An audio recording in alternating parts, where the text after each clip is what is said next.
You already know more than you think. You just don't know how to read the signs yet. Every human leaves clues, not in what they say, but in how they hesitate, how they react, how they avoid. Nietzsche believed this skill reading people is something no one teaches, because once you see it, you can't unsee it. This isn't a quick list or surface level advice. This is a deep psychological breakdown.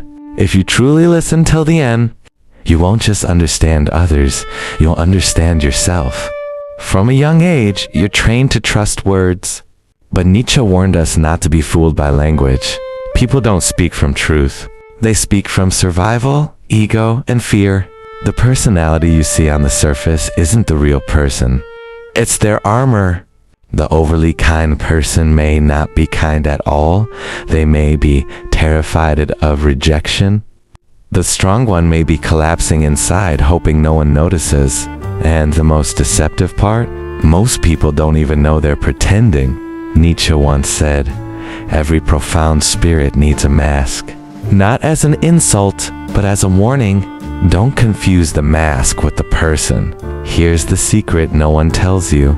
People leak the truth constantly, not through words, but through cracks. The nervous laugh, the sudden topic change, the moment their body reacts before their mouth does. Everyone wears a mask to survive, not because they're fake, but because they're scared. Society rewards acceptance, not honesty. So, people become what they think is safe, and masks always slip. Watch what makes someone uncomfortable. That tension is where the real person begins. What someone hates in others often reveals what they're hiding in themselves. Constantly mocking arrogance? Likely insecure. Obsessed with calling out dishonesty? Probably avoiding a truth of their own. We hate in others what we're afraid to face in ourselves. Silence reveals more than words ever could. Avoided questions. Short rehearsed answers. Dodged emotions.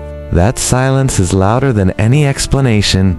Be cautious of excessive virtue. The person always preaching morality, always correcting others. Nietzsche saw this as superiority disguised as goodness. Real virtue doesn't need applause. People don't lie to you first. They lie to themselves. I'm fine. I don't care. I'm over it. These aren't lies meant to hurt. Their defense is repeated. So often they become belief. Superiority is often overcompensation. Those who constantly prove, dominate, or remind you of their status are usually hiding deep insecurity. Real confidence doesn't compete. It simply exists. Reading people isn't about judging them. It's about understanding their core.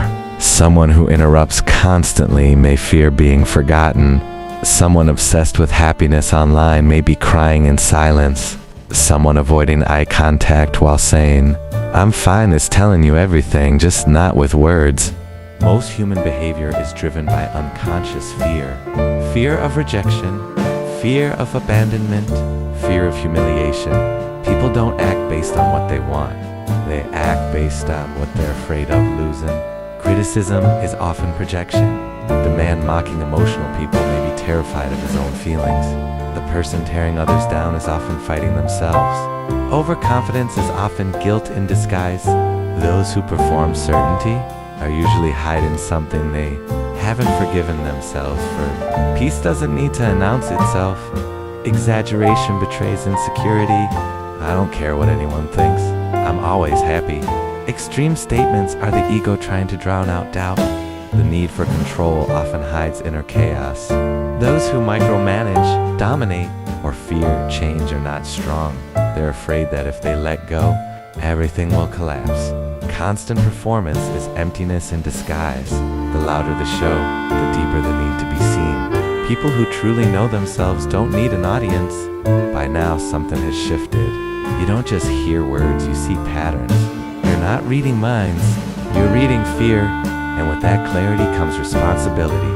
People don't speak from logic, they speak from pain. Behind every strong opinion is a wound. Beliefs are often scars with explanations. To truly understand someone, don't ask what they believe, ask what hurt them. Ask what they never want to feel again. Watch how someone treats weakness, not power weakness. Mocking vulnerability reveals fear of it. compassion toward it reveals inner strength. The hunger for attention often comes from fear of being forgotten. Noise isn't always vanity. Sometimes it's a child who once felt invisible. People often attack what they secretly envy. It's easier to destroy what reminds you of what you abandoned. Envy is unspoken desire. People don't change as much as they repeat.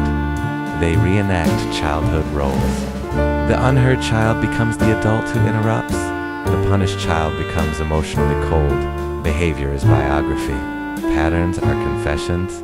Ghosting, overworking, avoiding closeness.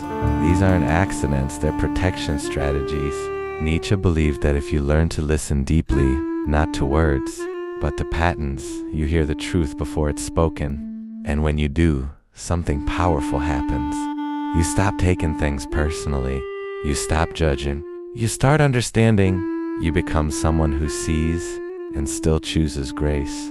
Every truth you just heard wasn't only about others. It was about you, your fears, your patterns, your masks. This isn't the end. It's the beginning of seeing clearly. If this made you recognize yourself or someone you know, comment which truth hit you the hardest. And if you want to keep learning how to see what's hidden, subscribe. In a world full of masks, awareness is power.